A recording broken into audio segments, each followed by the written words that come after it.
So let's do an overview of the Python outfitting. I have pretty small thrusters for this particular ship. It's 5D dirty drive and track drives. With 5A similars I would get around 480 boost speed, and with these I get 446 and top speed 340. I'm pretty power constrained with this build with my current power plant, and that affects some of the build decisions, but not that much. Python doesn't jump extremely far, so with this ship I took an approach which is a bit more kind of scientific build oriented instead of just this huge performance build. Frameshift drive is standard, increased range, mass manager, lightweight, and this power distributor, as with any exploration build, I have engine focused because the engines are what need the power most.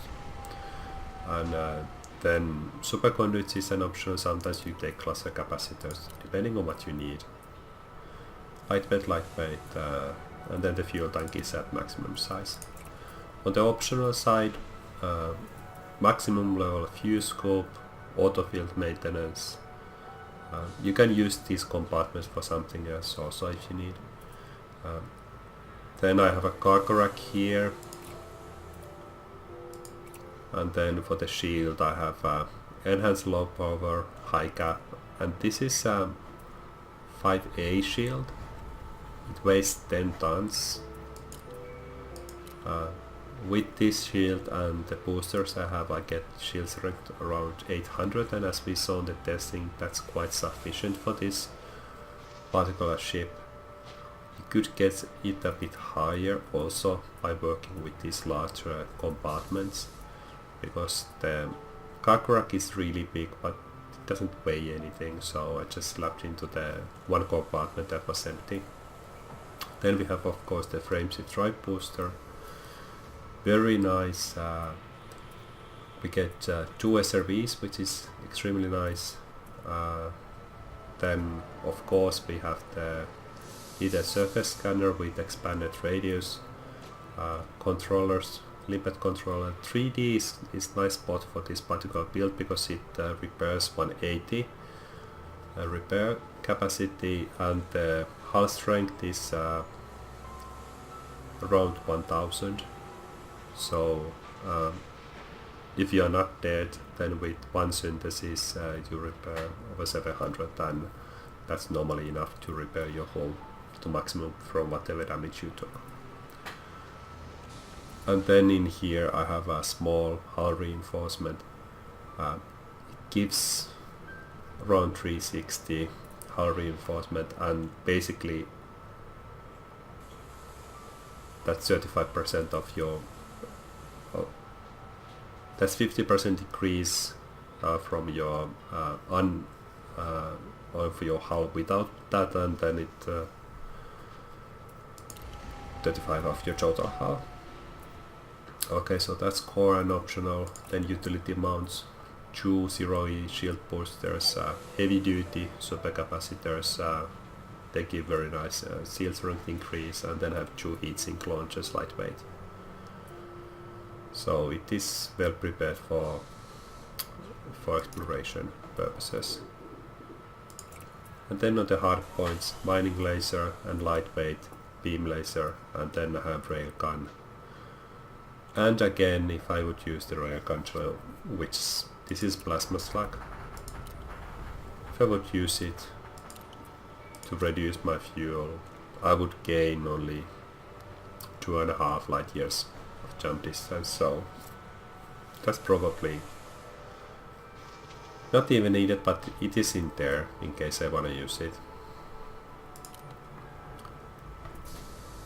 And then on the core internals, finally hull. If I would have unengineered light vehicle alloy hull and no HRPs. I think I would be at around 400. Is it for around 400, perhaps even less hull strength, and that's really low. So with these kind of small engineering modifications in there, this ship gains a lot in survivability. And then finally the power plant. So for a low emissions monster, the heat efficiency is absolutely fabulous. With this it's 0.14. Some people go for armored, so then you would be 3A would be enough with armored power plant, and you would gain a bit of jump distance. It's not massive change.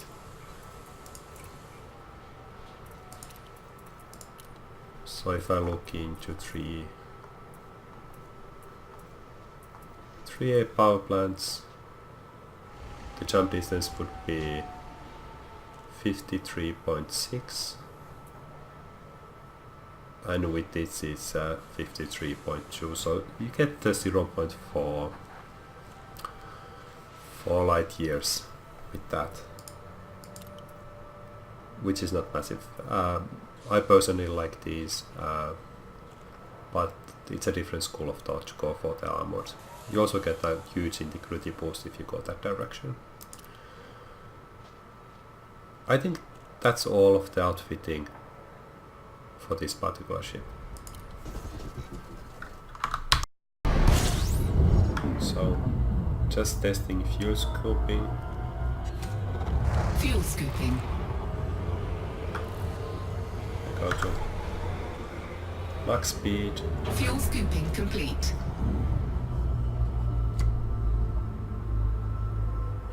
And we fuel scoop at around 65 degrees.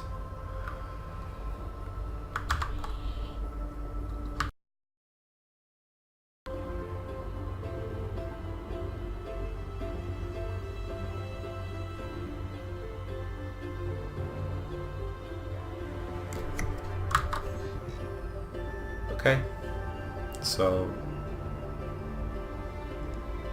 the heat has come to 73 at this time, so let's see if I can overheat it.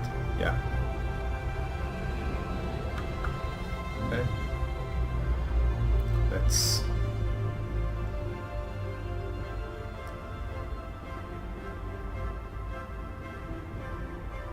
and it's not climbing. It's climbing very slowly.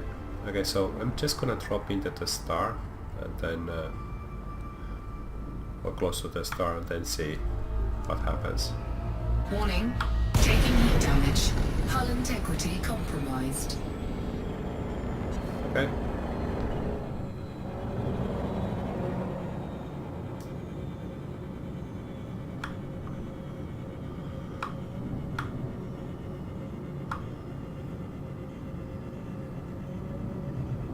So when in here we are at 72 degrees, no, 52, so I probably need to go through the escape vector, so, but anyhow, let's see what happens when I charge my FSD here. Frameshift drive charging. Okay, no escape vector, just directly from this place. Fine.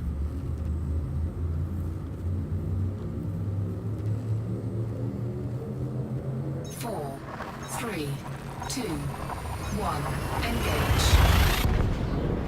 So the heat mechanics are really good.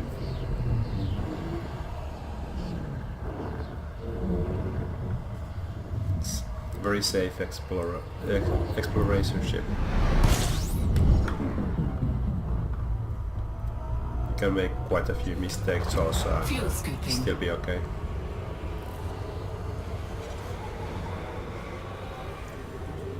Fuel scooping complete. When I fuel scoop at this distance, max speed,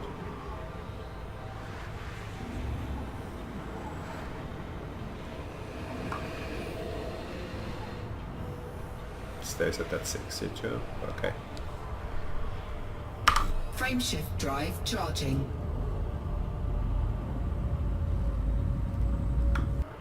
So this is the Python from the outside.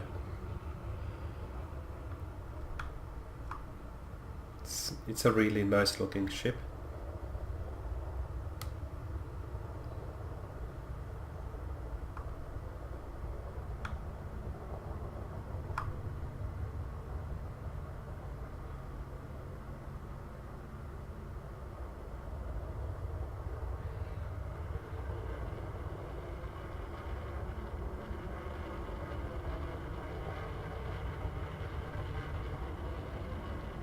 I particularly like all the light detailing that is in Python. There's some really cool light features here on the top and also here on the bottom.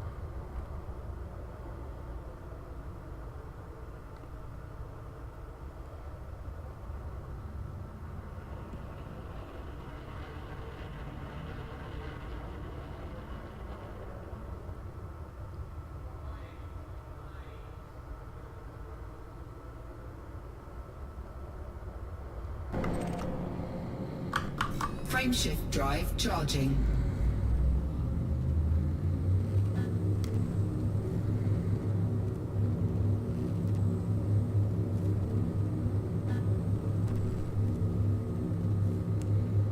Four, three, two, one. Engage. Warning, temperature critical. So that's a moment when you very often you may overheat. You are going for one direction, then you need to turn for the other direction, and your hyperdrive is all the time working. So what you can do at that time is just cancel the jump and then point to the right direction for the escape vector and then start again. I didn't bother in that case. You can also just drop a heatsink if you want. Frameshift drive For me, charging. the power plug was good enough, so there were no issues there really. The heat only went to 80 degrees. I'm pretty close to the star, but as you see it runs very cool. It's 15 degrees now. The super cruise maneuverability, it's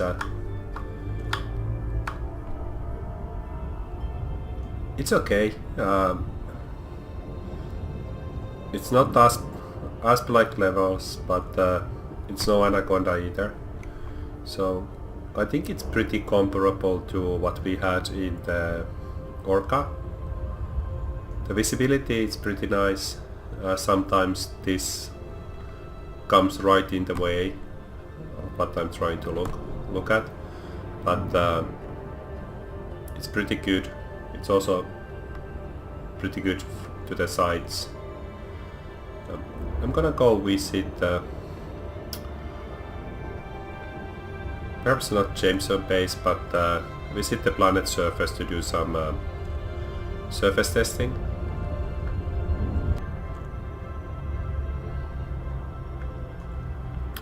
The Python cockpit it's pretty nice. It's very dark.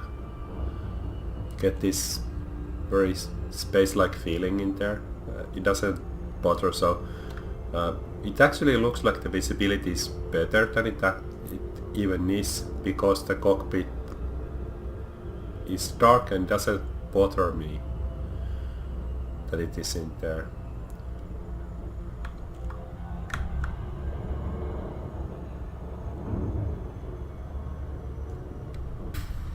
So this is a 1G planet,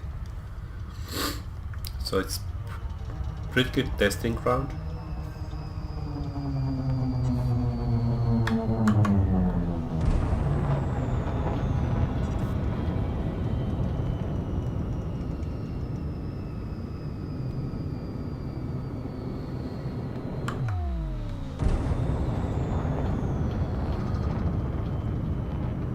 So with this ship I get to 430s, 440s, 440 as posting speed.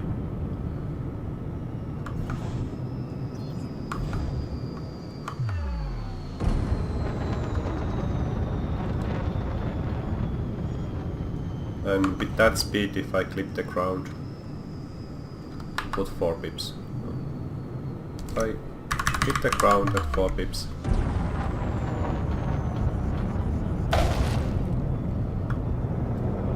Well, at 4 pips there's almost no damage. Okay, I'm gonna do a drop test from 1 kilometer with 4 pips to shields in free fall and see how this Python behaves with that. This is a 1G planet. Flight assist off.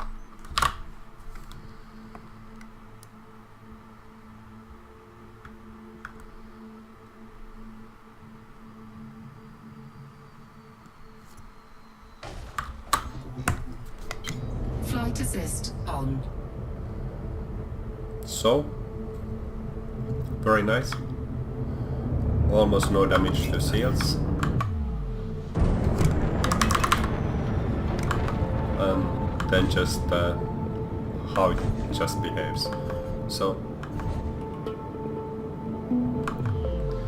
this capacitor, it gives 1 boost around every 10 seconds. I get the feeling that I would like more. In here, you know, this width aspects, I would be able to just see better the top of that mountain, and I kind of missed that.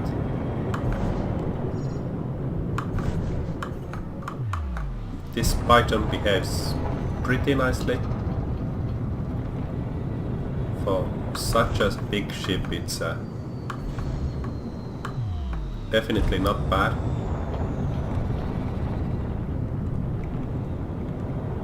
And if I happen to clip something, I don't think that at these speeds this Python doesn't really suffer that much. Yeah, the siege hull just barely with that. 4 pips is definitely safer.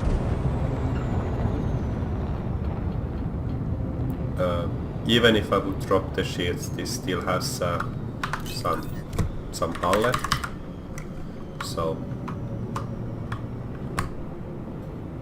I would say that with 4 pips you will not damage the ship in this kind of environment, as long as if you drop the shields, you take care. You take care to not hit the ground again very soon until you have returned to your shields. There's an NPC.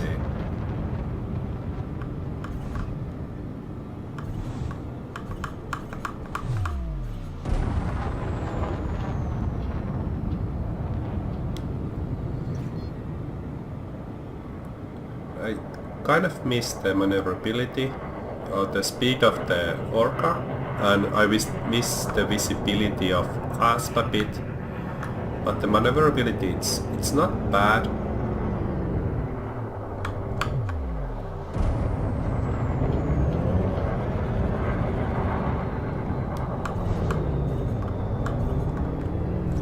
So you can definitely do some fun flying with Python also.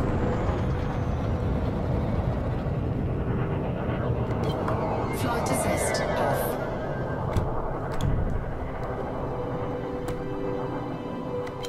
Flight assist on.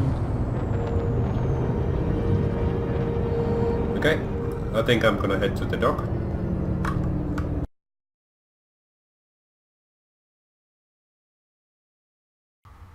This is the 2-pip crash test to station at max speed.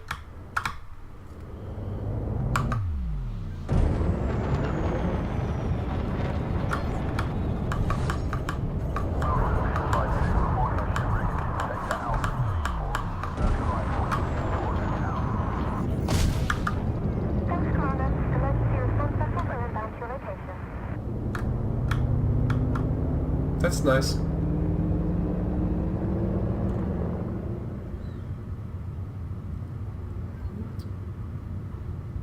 That's a pretty typical crash scenario. You hit something, you're not prepared, you don't have the full pips to shields, or something hits you unexpectedly.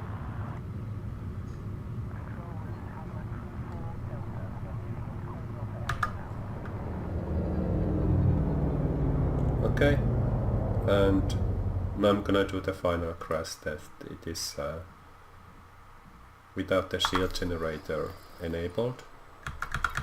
So let's see. This is again the potential rebuy moment. Shields offline. But let's do it anyhow and see what happens.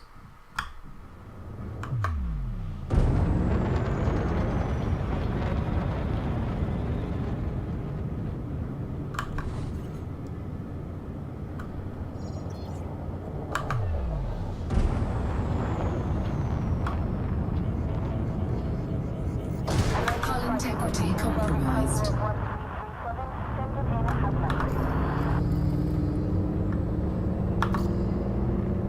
Okay, that's actually not Power bad at plant all. capacity exceeded.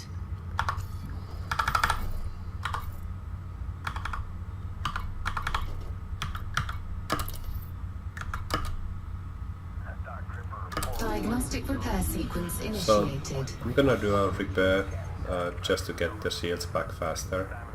I would normally not do this because it depletes your oxygen, as you see. So it's not a habit that you wanna get used to in the black unless you need it. Successful. Shields online. Thrusters online. You can always synthesize oxygen, but if it's not needed, then you shouldn't do it. Okay, so and then the final element that this ship has that the Orca build didn't have because of the HRBs is that this actually has repair limpets. I probably don't have it enabled at the moment, and I don't have my cargo heads enabled either. I'm just gonna put fuel scoop on the higher priority for this particular test, and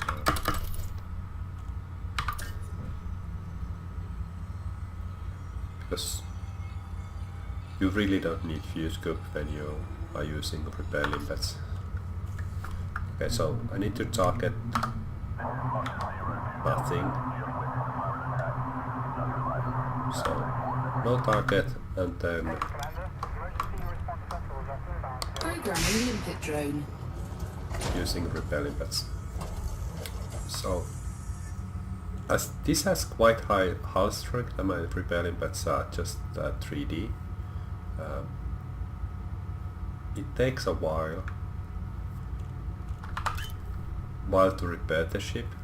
Each repair limpet repairs around 180 hull integrity, I think, and this ship has around 1000 hull integrity. So if I'm at 40%, that means that 600 missing, so it should be around 3 limpets, which is still less than 1 synthesis, which creates 4 limpets for you. So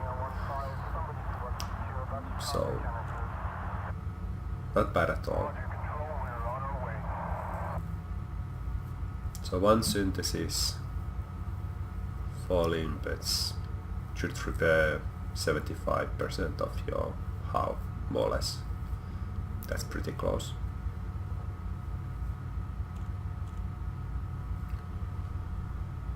And this really is quite nice functionality to have for yourself. Other people can help you, of course, but for exploration, you, as a general rule, just also want to be pretty self-sufficient. Air limpet successful. Okay. Programming limpet drone. So it repairs around 17-18% per repair limpet, which makes sense.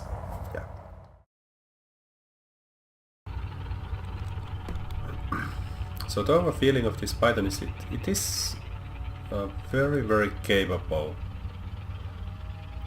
ship.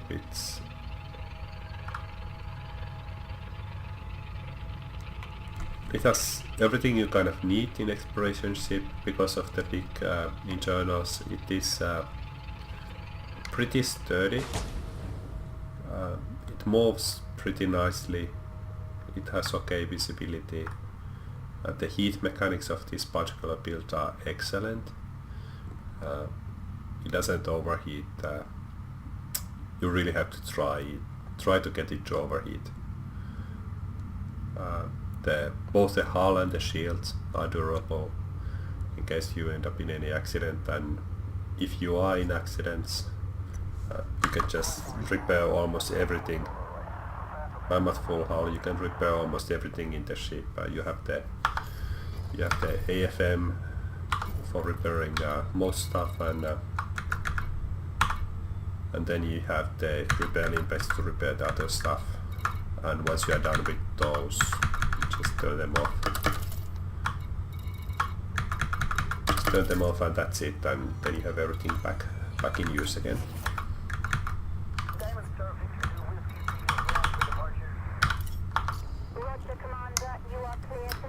So that's it. It is an excellent ship.